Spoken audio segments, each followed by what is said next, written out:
जहां श्री हनुमान प्रसाद पोद्दार जी का जन्म हुआ था, उसी क्षेत्र के कोई महानुभाव रहे, व्यापार के लिए कलकत्ते गए। अंग्रेजी शासन था,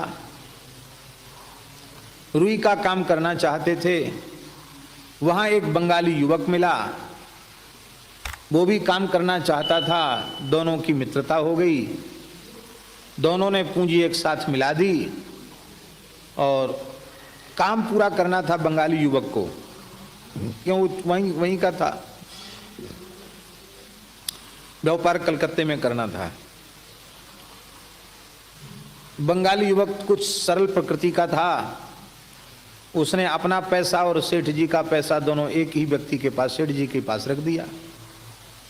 पैसा आने से बुद्धि बिगड़ी और उस व्यक्ति ने अपने मन में सोचा कि ये तो सीधा आदमी है, कोई लिखा पढ़ी तो है नहीं पैसे की, कोई पक्के में तो है नहीं, सब कच्चे में है, मुंह जवानी विश्वास के ऊपर।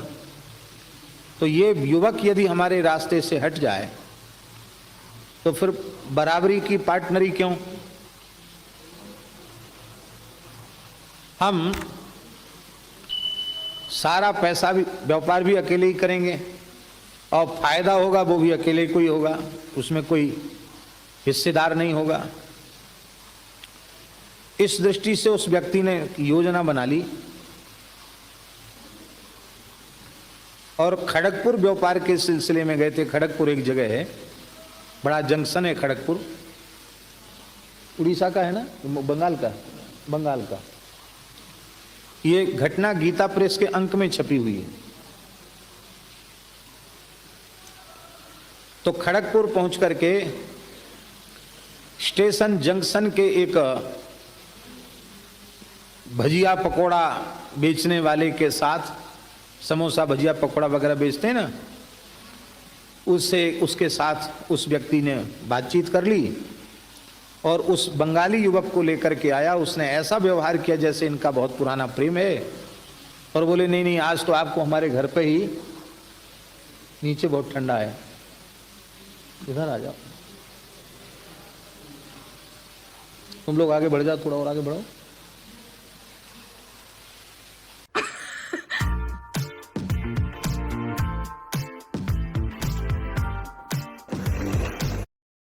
तुम लोग आगे बढ़ जाओ, थोड़ा और आगे बढ़ो।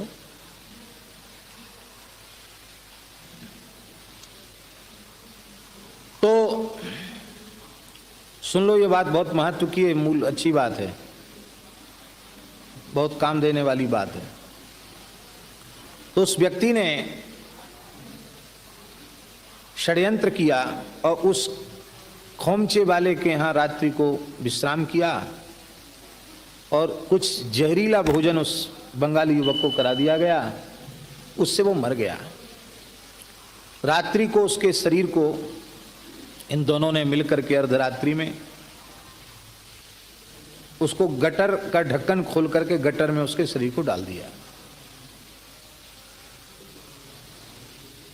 कुछ पैसे थे, हिसाब किताब था ना कि इतने पैसे में मर्डर तय, उतने पैसे उस व्यक्ति को मिल गए।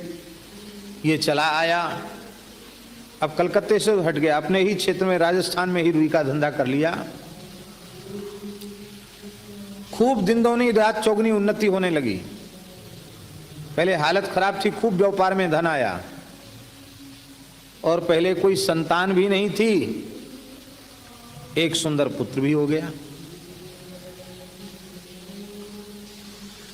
मनुष्य सोचता है कि हमने तो पाप किया, उसको कोई देखता तो है नहीं, लेकिन भगवान की आंखें तो सब जगह हैं।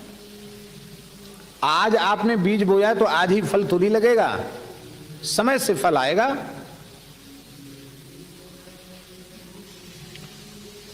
लोग कहते देखो कितने अच्छे आदमी हैं, कितनी इनकी उन्नति हो रही है। लड़का भी हो गया, संतानहीन थे, लड़का बढ़ने लग गया, बहुत सुंदर और बहुत अच्छा लड़का, गुणवान लड़का।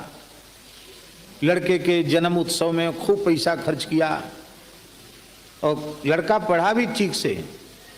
उन जमानों में जल्दी विवाह हो जाते थे। 16 साल के लड़के का विवाह पक्का हो गया, विवाह हो गया। और विवाह करके लौटे थे, खूब खर्च किया विवाह में। अभी कंगन नहीं खुल पाए कि बच्चा अकस्मात बीमार पड़ा रास्ते में ही, और बच्चा कोमा में चला गया।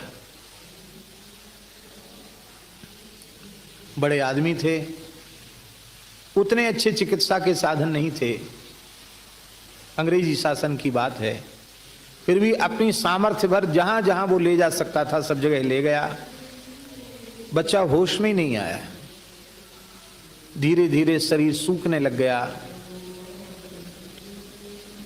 नलियों के सहारे कब तक जीवित रहे, अंत में घर ले आए उसके शरीर को।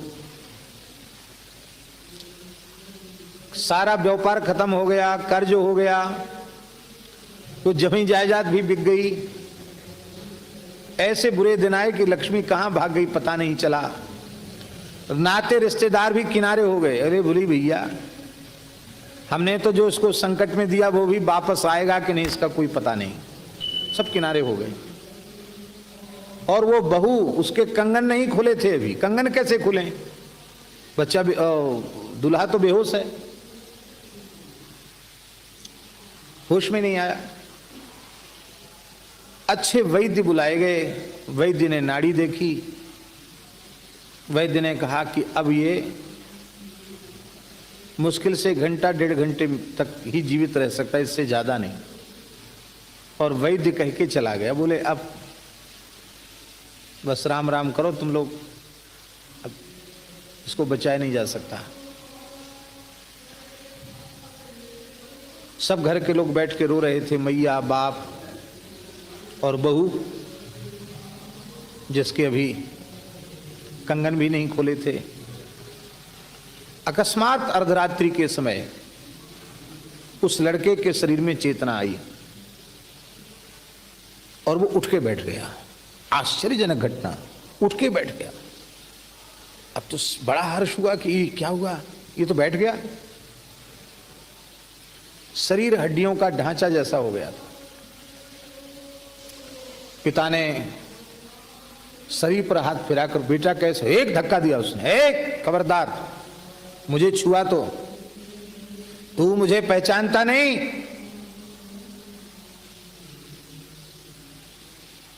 मैं वही बंगाली युवक हूं जिसको तुमने जहर देके मारा था। मैंने अपना सारा पैसा मैं चक्रवृद्धि ब्याज के वसूल लिया है, केवल 400 रुपए बकाए हैं। वो भी मैं मरूंगा ना तो मेरी अंत्येष्टि में, भोज भंडारे में उतना खर्च तो हो ही जाएगा। अब उतना खर्च भी नहीं करेगा तो उसको भी छोड़ूंगा नहीं, वसूलूंगा जरूर। अब वो बोला कि क्या बोल रहे हो तुम्हारी, बोले मैं बिल्कुल ठीक बोल रहा हूं। तिथि तारीख वार सारी बात उसने बता दी। अब तक उसकी घरवाली को भी पता नहीं था कि ये ऐसा करके आए। उस व्यक्ति ने कहा कि तुमने मेरी आंखें खोल दी। मैं सोचता था कि कोई देखने वाला नहीं, पर परमात्मा की आंख सब जगह है, आज ये पता चल गया। और अपने कर्म का परिणाम सबको भोगना पड़ता है, ये बात भी मेरी समझ में आ गई। लेकिन तुम एक बात जरूर बताओ, इस बनिया की बच्ची ने कौन सा ऐसा पाप किया था जिससे इसे पति का सुख नहीं मिला, कंगन भी इसके नहीं खुले और तू मर रहा है। वो बोला तू नहीं जानता है, मैं जानता हूं। ये वही खोमचे वाली की घरवाली है जिसने जहर मिलाकर मुझे भोजन कराया था।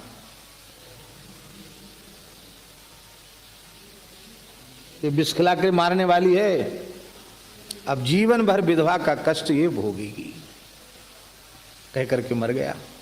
ये घटना सत्य घटना है जो गीता प्रेस में छपी हुई है।